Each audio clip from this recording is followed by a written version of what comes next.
नमस्कार, कविता स्वयंपाकघरी आपल्या चॅनलवर तुमचं मनापासून स्वागत आहे। आज आपण बनवणार आहोत कोकणातील पारंपरिक आणि अतिशय चविष्ट जांभूळ पोळी म्हणजेच जांभळाचा साठा। जांभळाचा साठा आंबट गोड स्वाद आणि त्याची सुंदर रंगत या रेसिपीला खास बनवते। तुम्ही हा व्हिडिओ शेवटपर्यंत नक्की पहा आणि चला तर मग आपण त्या रेसिपीला सुरुवात करूया। सर्वप्रथम ताजी जांभळे पिकलेली घ्यायची आहेत आणि ती स्वच्छ पाण्याने धुवून घ्यायची आहेत आणि त्यानंतर त्याचा गर काढून घ्यायचा आहे आणि बी वेगळी करायची आहे। हे बघा, या पद्धतीने असे मी त्यातली बी काढून टाकत आहे आणि जांभळाचा गर घेत आहे। तुम्ही हे सुरीच्या साहाय्याने पण काढून घेऊ शकता, मी अशा हातानेच करून घेत आहे।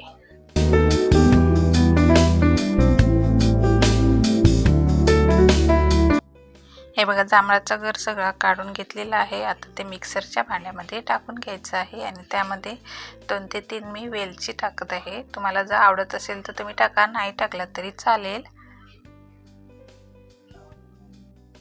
हे बघा, 2 वेलची टाकत आहे मी। तुम्हाला आवडत असेल तर तुम्ही टाका, नाही टाकला तरी चालेल। आणि जरासं मीठ, 1 चमचाभर साखर। साखरसुद्धा जास्त जांभूळ गोड असतील, तुम्हाला जर साखर टाकायची नसेल तर नाही टाकला तरी चालेल। आणि मिक्सरला हे बघा बारीक असं वाटून घ्यायचं आहे आणि 2 ते 3 मिनटं मंद आचेवर हे शिजून घ्यायचं आहे, म्हणजे ते जास्त दिवस टिकले जाते। शिजून झाल्यावरती हे बघा ताटाला थोडं तूप लावायचं आणि या पद्धतीने अशी पोळी पसरून घ्यायची आहे।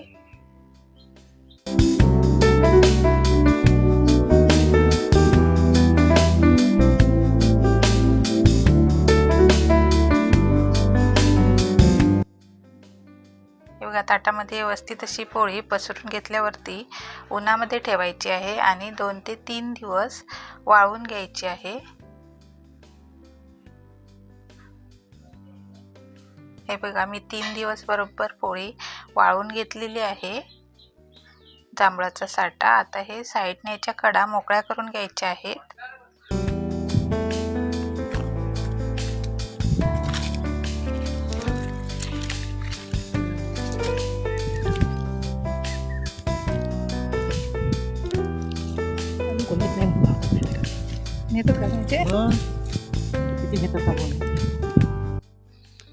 बघा, साईडने अशा कडा मोकळ्या केल्यात की सुरीने असा कट मारून घ्यायचा आहे।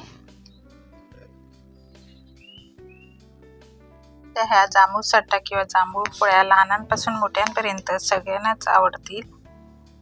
तुम्हाला ही पारंपरिक रेसिपी आवडली असेल तर व्हिडिओला लाईक करा, कमेंट करा आणि तुमचं मत नक्की सांगा कमेंट करून। आणि चॅनलला नवीन असाल तर सबस्क्राईब करा। हे बघा, अलगद अशा उचलल्या जातात आणि असं हे बघा या पद्धतीने असं त्याचा रोल करून घ्यायचा आहे। मस्त अशी आपली जांभूळ पोळी किंवा जांभळाचा साठा बनवून तयार आहे।